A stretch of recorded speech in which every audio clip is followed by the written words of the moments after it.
વાત કરીએ ભાવનગર શહેરની ભાવનગર શહેરના બોરડી ગેટ વિસ્તારમાં આવેલ મફતનગરમાં મિલકત પચાવી પાડવા માતા અને પુત્રી પર એક સગા પુત્રે હુમલો કર્યો છે। જી હા, ભાવનગરની આ ઘટના સામે આવી છે। ભાવનગર શહેરના બોરડી ગેટ વિસ્તારમાં આવેલ મફતનગરમાં રહેતી એક વિધવા વૃદ્ધા તથા પુત્રી પર તેના સગા પુત્રએ મકાન પચાવી પાડવા માટે હુમલો કરી જાનથી મારી નાખવાની ધમકી આપી હતી અને ઇજાગ્રસ્ત યુવતીને સારવાર અર્થે સટી હોસ્પિટલ ખસેડવામાં આવી છે।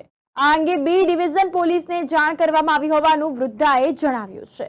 અવારનવાર આવા કેટલાક કિસ્સાઓ સામે આવતા હોય છે, ત્યારે એક પુત્રએ સગા પુત્રએ તેની માતા અને તેની બહેન પર હુમલો કર્યો છે। ભાવનગર શહેરના બોરડી ગેટ વિસ્તારની આ ઘટના છે। મફતનગરમાં રહેતી એક વિધવા વૃદ્ધા અને પુત્રી પર તેના સગા પુત્રએ મકાન પચાવી પાડવા માટે હુમલો કર્યો અને જાનથી મારી નાખવાની ધમકી આપી છે। ઇજાગ્રસ્ત યુવતીને સારવાર અર્થે હોસ્પિટલ ખસેડાઈ છે। પોલીસ આ અંગે વધુ તપાસ હાથ ધરી રહી છે। બી ડિવિઝન પોલીસને જાણ કરવામાં આવી હોવાનું વૃદ્ધાએ જણાવ્યું છે।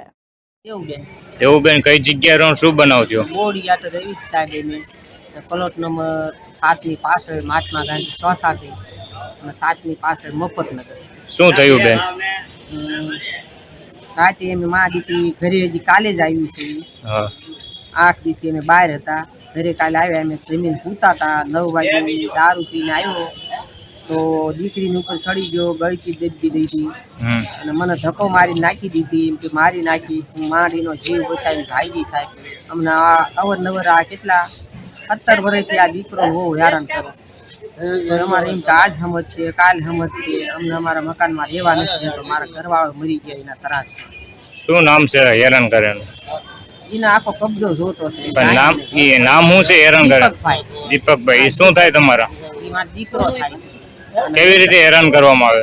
હેરાન કરવામાં અમે હુતા હોય ને તો અમને મારી નાખવાની ધમકી દે તો પોલીસ, તમે પોલીસ સ્ટેશન જાય છે તો પોલીસ મને 2 દિવસ પૂરી દે છે, પછી મને છોડી નાખશે તો હું તમને મારી નાખીશ। પોલીસ કે આખી જિંદગી મને જેલમાં નહીં રાખે અને આ મારું મકાન છે, અહીંથી નીકળી જાઓ તમે।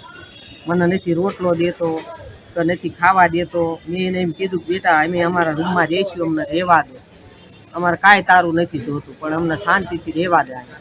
તો અમે જાવી છીએ ઘરે તો અમને મારકૂટ કરીને ભગાડી મૂકે છે, એમ કે મારા બાપનું છે બહુ, અને તમારે કાંઈ લેવા દેવા નથી, હું તમને મારી નાખીશ। તો મારી દીકરીને ઘરે રાતે ગયો આનંદનગર, ત્યાં એને ગાયું દીધી, પછી અત્યારમાં એ વહુ ગાયું દીધી ના છે જો બેન, એને ગાયું દીધી।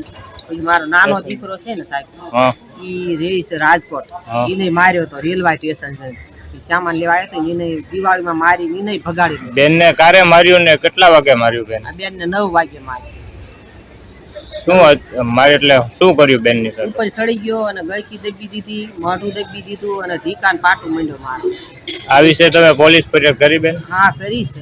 શું કહે છે પોલીસ તંત્ર બેન? પોલીસ મને એમ કહે છે કે તમે કલેક્ટર ઓફિસ મારી કેસ નોંધાઈ નાખો, વકીલ રાખીને। મારી પાસે સાહેબ પૈસા નથી, હું વિધવા બાઈ છું, હું ક્યાંથી પૈસા કાઢું વકીલ રાખો?